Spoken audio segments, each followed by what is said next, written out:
तो आज मैं करने वाला हूँ रैंकिंग। और किस चीज की ranking? One of the most popular and baddest organisation of anime history, Akatsuki. और मुझे पता है कि तुम सभी ने नारुतो एनिमे देख के रखा है क्योंकि इतना पॉपुलर जो है। और अगर तुमने नारुतो देखा है तो तुम्हें पता ही होगा कि अकात्सुकी कैसा ऑर्गेनाइजेशन है। इस ऑर्गेनाइजेशन के सारे मेंबर्स एस रैंक क्रिमिनल्स के लिस्ट में आते हैं, हाँ, जेत्सु को छोड़ के। तो आज इस वीडियो में मैं अकात्सुकी के सारे मेंबर्स की रैंकिंग करने वाला हूँ पावर वाइज। मैंने तो बोल दिया कि सारे मेंबर्स की रैंकिंग करने वाला हूँ, लेकिन अगर कोई कैरेक्टर तुम्हें मिसिंग लगे तो समझ लेना कि मुझे उसके बारे में उतना कुछ नहीं पता। और हाँ, अगर तुम्हें गाली वाली देने का मन करे तो कमेंट बॉक्स खुला है, तुम आराम से गाली दे सकते हो, लेकिन मैं उन कमेंट्स को रिमूव कर दूंगा। और एक बात, तुम्हें मेरी आवाज थोड़ी सी दबी सी लग रही होगी क्योंकि मैं घर वालों से छुप कर वीडियो बना रहा हूँ। खैर, वीडियो को शुरू करते हैं। तो अकात्सुकी में टोटल 17 यानी 17 मेंबर्स थे, लेकिन उनमें से कई लोग कुछ ही टाइम के लिए मेंबर्स थे, लेकिन थे जरूर, इसलिए मैं उन्हें भी इंक्लूड करने वाला हूँ। तो नंबर 17 पे आता है जेत्सु। हाँ, अगर हम स्ट्रेंथ की बात करें तो जेत्सु सबसे लास्ट में आता है, लेकिन तुम्हें तो पता ही है कि नारुतो के अंदर जितने भी कांड हुए सब इसी की वजह से हुआ है। इस बंदे ने मादारा उचिहा तक को मैनिपुलेट कर दिया था। नंबर 16 जुको। और जुको के बारे में मुझे उतना कुछ पता नहीं है, मुझे इतना ही पता है कि ओरोचिमारू ने इसके ऊपर कुछ एक्सपेरिमेंट किया था, लेकिन क्या हुआ इसके साथ और कैसा है ये बंदा मुझे पता नहीं। Number 15 Kieron उजुमाकी। ये दिखने में जितनी ज्यादा कमजोर है उतनी ही ज्यादा यूजफुल भी है, क्योंकि कारिन के उजुमाकी होने के कारण इसके पास बहुत ही ज्यादा चक्रा रिजर्व है और कोई भी कारिन को बाइट करके अपने आप को और अपने चक्रा को हील कर सकता है, जिसकी वजह से सास्के बहुत बार मरते मरते बचा है। और Kieron one of the best sensory Ninja में आती है, क्योंकि वो बहुत दूर तक चक्रा डिटेक्ट कर सकती है और किसी का भी चक्रा देखकर बता सकती है कि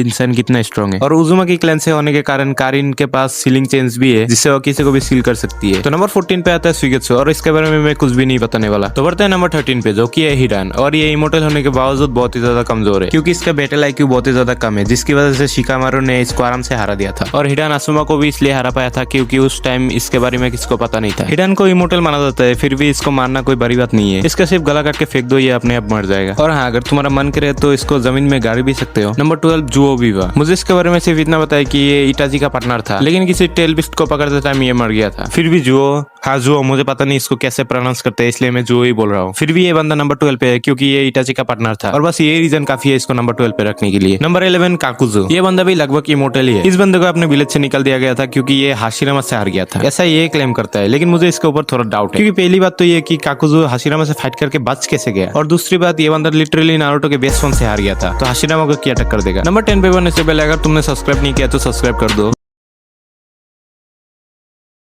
तो बढ़ते हैं नंबर 10 की तरफ, जो कि है सासुरी। सासुरी नंबर 10 पे क्यों है उसका रीजन तुम्हें पता ही है। ये बंदा लिटरली साकुरा और एक बुढ़िया से हार गई थी, आई मीन था। हाँ, वो तो लगी कि इसने काइंडा गिव अप कर दिया था, लेकिन फिर भी यार साकुरा से हार जाना, खैर छोड़ो। नंबर 9 किसामे। और ये भी बहुत ही स्ट्रॉन्ग है, इसको मारने के लिए गाय को 7 इनर गेट्स खोलना पड़ा था, लेकिन इंपॉर्टेंट बात यह है कि इस मछली को रखा गया था इटाची को रोकने के लिए, ताकि अगर इटाची अकात्सुकी को धोखा देना चाहे तो ये मछली इटाची को मार पाए, क्योंकि इस मछली के ऊपर गेंजुत्सु काम नहीं करता। लेकिन तुम्हें तो पता ही है, अगर इटाची चाहे तो इस मछली को अमातेरासु से भून के खा सकता है। नंबर 8 देइदरा। इस बंदे के बैटल आईक्यू बहुत ही ज्यादा है, क्योंकि गारा वर्सेस इसके बैटल में गारा के जीतने के चांसेस ज्यादा थे, लेकिन देइदरा के बैटल आईक्यू के कारण ये जीत गया था। लेकिन वो बात अलग है, अगर गारा का भी नारुतो से मिलता ही नहीं तो देइदरा वहीं पर ही पहला जाता। और देइदरा ने सास्के को भी अपनी औकात दिखा दी थी, वो तो प्लॉट आर्मर के कारण सास्के बच गया था। Number 7 Orochimaru. और इसके बारे में तो राइटर ने खुद बोल दिया था कि इसे हराया जा सकता है लेकिन मारा नहीं जा सकता। और नारुतो एनिमे के अंदर अगर कोई सच में इमोर्टल है तो यही बंदा है। नारुतो एनिमे की स्टार्टिंग से लेके बोरुटो तक अभी तक ये बंदा जिंदा है। ओरोचिमारू सारे चक्रा नेचर्स को यूज कर सकता है, और इसने बहुत सारे फॉरबिडन जुत्सुस को भी मास्टर कर रखा है। Number 6 Sasuke उचिहा। हाँ, सास्के नंबर 6 पे है, क्योंकि यहाँ पर मैं अकात्सुकी वाले सास्के की बात कर रहा हूँ, ना कि एडल्ट सास्के या फिर रिनेगान वाला सास्के। हाँ, मुझे पता है अकात्सुकी वाला सास्के भी स्ट्रॉन्ग है, लेकिन उतना भी नहीं। इसने पूरे नारुतो शिपुडेन में करा ही क्या है, बस सबसे हारा ही है। मैंने सास्के को नंबर 4 पे इसलिए रखा है क्योंकि इसने डांजो को मारा था, और सास्के ने 8 टेल्स किलर बी को भी कैप्चर करा था, ऐसा सास्के को लगता था, पर किलर बी सास्के के साथ बस खेल रहा था। Number 5 Connon. और कोनान को बहुत लोग अंडर एस्टिमेट करते हैं। कोनान क्लियरली नारुतो एनिमे का स्ट्रॉन्गेस्ट फीमेल कैरेक्टर है। अगर हम ओत्सुत्सुकी की बात ना करें तो कोनान ने ओबिटो तक को अपनी इज़ानागी यूज करने में मजबूर कर दी थी। और अगर किसी को ऐसा लगता है कि ओबिटो ने उस फाइट को इतना सीरियस नहीं लिया था, तो ये समझ लो कि ओबिटो अगर उस दिन इज़ानागी यूज नहीं करता तो ओबिटो उसी टाइम रिन के पास चला जाता। तो अब नंबर 3 पे है इटाची उचिहा। और इटाची कितना स्ट्रॉन्ग है वो तुम सभी को पता ही है। इटाची से सारे अकात्सुकी के मेंबर्स डरते थे, इवन की पेन ओबिटो भी। इसलिए पेन ने इटाची के मरने के बाद कोनोहा पे अटैक किया था, और इटाची और सास्के के फाइट में इटाची जानबूझकर हारा था। और इटाची इतना स्मार्ट था कि उसने अपने मरने के बाद का भी सब कुछ प्लान करके रखा था। और नंबर 3 पे है पेन। और ऑब्वियसली पेन स्ट्रॉन्ग है क्योंकि उसके पास रिनेगन था। वो पता लगे कि मात्रा ने इसको रिनेगन दिया था और उजुमाकी होने के कारण नागाटो ने अपने रिनेगन का बहुत ही अच्छी तरह से यूज किया है। और तुम्हें तो पता ही है पेन ने लीफ विलेज को शमशान घाट बना दिया था। वो तो नागाटो का दिल अच्छा था इसलिए सबको रिवाइव भी कर दिया था बाद में। और नंबर 2 पे है ओबिटो उचिहा। हाँ, ओबिटो आकात्सुकी में सबसे स्ट्रॉन्गेस्ट है क्योंकि ओबिटो के पास कामुई है जो कि उसके मांगेक्यू शारिंगन की एबिलिटी है और इस कामुई एबिलिटी के कारण उसे टच करना भी इम्पॉसिबल है जब तक वो खुद ना चाहे। और ओबिटो के पास हाशिरामा सेल भी है जिसकी वजह से वो अपने शारिंगन को अनलिमिटेड टाइम यूज कर सकता है विदाउट एनी साइड इफेक्ट। तो फाइनली नंबर 1 पे है जोरो उचिहा और इसके बारे में तुम लोग कमेंट में बताओ क्योंकि मैं तो नहीं बताने वाला। तो वीडियो अच्छा लगा हो तो सब्सक्राइब कर देना और अगर चैनल पे न्यू हो तो लाइक भी कर देना क्योंकि हम 1 मिलियन बेल आइकन के बहुत ही ज्यादा पास है। और अगर रैंकिंग में कोई दिक्कत लग रहा है तो मुझे कोई फर्क नहीं पड़ता, तुम लोग अपना देख लो। तो मिलते हैं अगले वीडियो में, तब तक के लिए बाय बाय।